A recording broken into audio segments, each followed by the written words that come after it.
दोस्तों, metro news Nalanda में आपका स्वागत है। मैं हूं सोनू पांडे और आप देख रहे हैं मेट्रो न्यूज। आज हम डॉक्टर डे पर बात करने जा रहे हैं। जो डॉक्टर बिधान चंद्र राय थे, उनके जन्मदिन के मौके पर डॉक्टर डे मनाया जाता है। तो आज हमारे साथ प्रख्यात दंत चिकित्सक डॉक्टर धर्मेंद्र कुमार जी हैं। आइए मैं उनसे सीधा बात करता हूँ कि इस बार डॉक्टर डे के मौके पर किस तरह से वो सेलिब्रेट कर रहे हैं। तो डॉक्टर धर्मेंद्र जी, आपका स्वागत है मेट्रो न्यूज में। मेट्रो न्यूज़ के तमाम दर्शकों को मैं नमस्कार करता हूं। और अभी चूँकि सेकेंड फेज कोरोना काल का अभी तुरंत से गया है और ऐसी भविष्यवाणी की जा रही है WHO की तरफ से कि तीसरी लहर भी आने की संभावना बनी हुई है।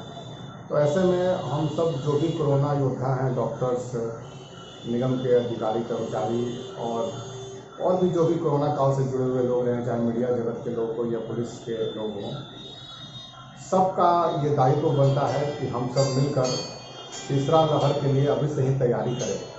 तो हम लोगों ने मेरी अपनी तैयारी पूरी करके रखी है। दूसरी लहर में ऑक्सीजन की बहुत ज़्यादा ज़रूरत पड़ रही थी। कहीं कहीं तो मरीजों को बेड भी नसीब नहीं हो पा रहा था। गंभीर रूप से पीड़ित, कोरोना से पीड़ित मरीज हॉस्पिटल में दर दर भटक रहे थे, कभी ये हॉस्पिटल कभी वो हॉस्पिटल, और हॉस्पिटल में अगर बेड मिल गया तो फिर ऑक्सीजन नहीं मिल पा रहा था। और हम लोगों ने कोरोना काल में ऑक्सीजन की व्यवस्था के लिए पूरा इंतज़ाम किया और हमारी जो टीम है वो उसमें काफ़ी सफल रही और हज़ारों लोगों को हम लोगों ने ऑक्सीजन सिलेंडर देने का अपना कर्तव्य का निर्वाह किया। और जो भी मरीज जिनका कि हॉस्पिटल में बेड नहीं मिल पा रहा था, आश्चर्य होता था कि एक से एक ऐसे लोग जो कि सक्षम थे, हॉस्पिटल खोलने के लायक सक्षम थे, लेकिन जब बीमार पड़े हो तो उनको एक हॉस्पिटल में बेड नसीब नहीं हो पा रहा था।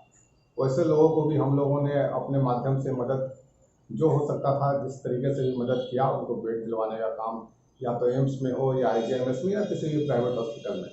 और बेड दिलाना ही कर्तव्यों का निर्वहन करना नहीं था। बेड दिलाने के बाद ये पता भी करते थे कि उनका ट्रीटमेंट सही हो रहा है या नहीं, उनसे हॉस्पिटल वाले कुछ ज़्यादा पैसा तो नहीं ले रहे हैं, वो ठीक हुए कि नहीं। जब तक वो घर ठीक होकर वापस नहीं आते थे तब तक हम लोग उनके पीछे, हमारी टीम लगी रहती थी। और हमारी RJT की जो टीम है वो, और हमारा अपना जो फ्रेंड्स क्लब, सब लोग हम लोगों ने मिलकर पूरा कोरोना काल में काम किया और अभी भी हम लोग तीसरी लहर की पूरी तरीके से तैयारी कर रहे हैं।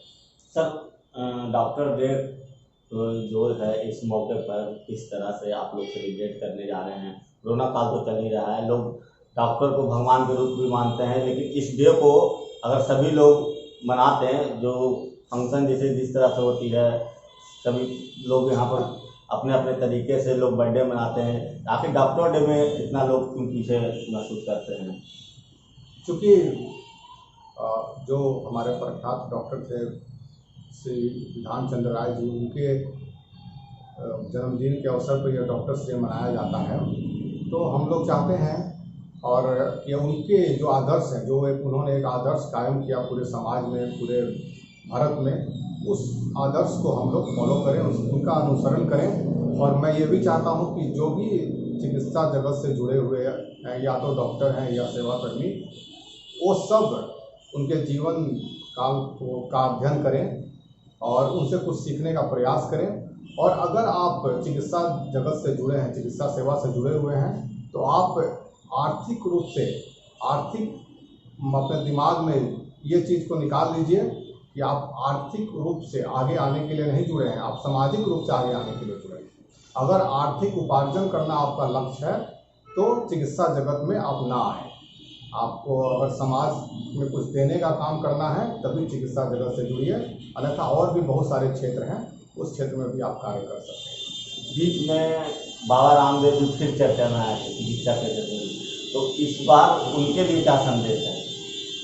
बाबा रामदेव जी एक समय बहुत अच्छा कार्य कर रहे थे, लेकिन अभी उनका जो भी उनका वक्तव्य आ रहा है, जो स्टेटमेंट आ रहा है, वो देश हित में नहीं है। चूँकि बाबा रामदेव कोई डॉक्टर नहीं है, न ही कोई डिग्री होल्डर है। उन्होंने किसी भी चीज़ की पढ़ाई नहीं की, यहाँ तक कि कोई फिजियोथेरेपिस्ट की भी पढ़ाई नहीं की है। वो बाबा हैं और बाबा का भारत में क्या रहा है वो आप देख सकते हैं। बाबा राम रहीम से लेकर आसाराम बापू तक का, या चिन्मयानंद स्वामी जी का, सबका हाल वही रहा ये अब उन्हीं लोगों के श्रेणी में आ गए। डॉक्टर्स जो कि अपनी जान पर खेल कर कोरोना काल में कार्य कर रहे थे, उनके खिलाफ जाने का काम कर रहे हैं। ये उन्हें भगवान, जो लोग भगवान मानते हैं, हम लोग तो अपने आप को भगवान नहीं मानते हैं, लेकिन लोग बोलते हैं, इनके खिलाफ जाने से आपको कोई फ़ायदा नहीं मिलने वाला है। मैं बाबा से निवेदन करना चाहूँगा कि अभी आप देख लीजिए कि बिहार के मुख्यमंत्री, माननीय मुख्यमंत्री जी कैटरेक्ट सर्जरी के लिए दिल्ली गए हैं, एम्स में। बाबा रामदेव के पास नहीं गए हैं, वो किसी डॉक्टर के पास गए हैं और वहाँ जाकर कैटरेक्ट सर्जरी करवा रहे हैं। बाबा रामदेव को आगे आके बोलना चाहिए था कि माननीय नीतीश कुमार जी, आप मेरे पास आइए, मेरे बाबा के, हम चूँकि बाबा हैं, हम आपका ऑपरेशन कर देंगे, आप क्यों जा रहे हैं डॉक्टर के पास? आखिर डॉक्टर कुछ है तभी तो माननीय नीतीश कुमार जी मुख्यमंत्री जी गए हैं उनसे आपका ऑपरेशन करवाने। एम्स में जो टिटियाल डॉक्टर हैं, जो वहाँ के मेन सर्जन, नेत्र सर्जन, उनसे आपकी सर्जरी करवा रहे हैं। तो बाबा रामदेव से मैं निवेदन करना चाहूँगा कि डॉक्टर के हित के बात करें, ऐसी बात करें जो कि भारत के हित में हो, डॉक्टर के हित में हो। कोरोना काल का तीसरा फेज आने वाला है, आपको खुद समझदार होना चाहिए। अब आप इतना बड़ा फिगर हो गए हैं, ऐसी कोई बात नहीं कीजिए जिससे कि माहौल और ज़्यादा खराब हो जाए। तीसरा लहर में भी बाबा रामदेव आप काम नहीं आएंगे, डॉक्टर ही काम आएंगे।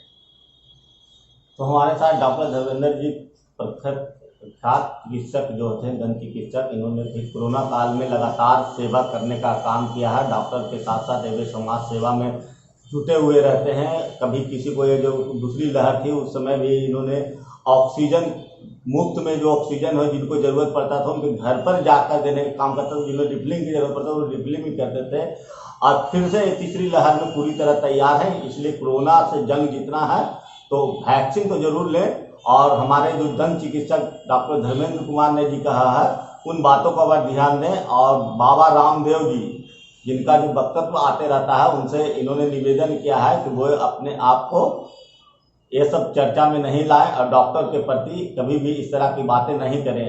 तो धर्मेंद्र जी से एक बात और करने जा रहा हूँ कि इस तीसरी लहर में सब बच्चे को ही क्यों इफेक्टेड माना जा रहा है ज़्यादा?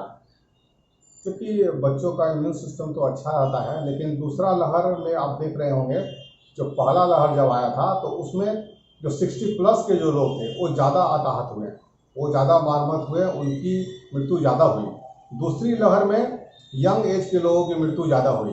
तीसरा लहर, जैसा WHO ने कहा है कि बच्चों के ऊपर होगा।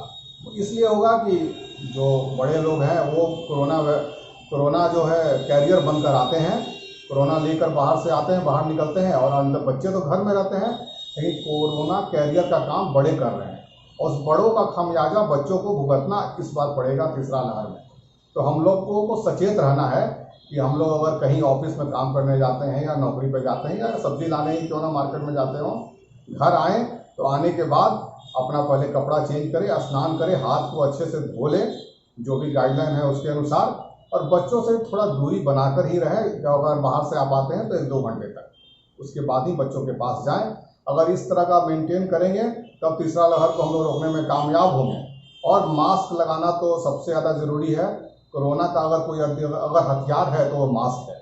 वैक्सीनेशन तो पूरे इंडिया में अभी चल रहा है और हम लोग वैक्सीनेशन का बहुत ज़्यादा प्रशंसा करते हैं। वैक्सीनेशन कारगर है और सबसे गुजारिश भी करते हैं पूरे बिहार की जनता से, पूरे बिहार के लोगों से, कि सब लोग आप लोग वैक्सीन लीजिए। और जो भी बुद्धिजीवी हैं उनसे मैं निवेदन करता हूं वो अपने आसपास के लोगों को तैयार करें।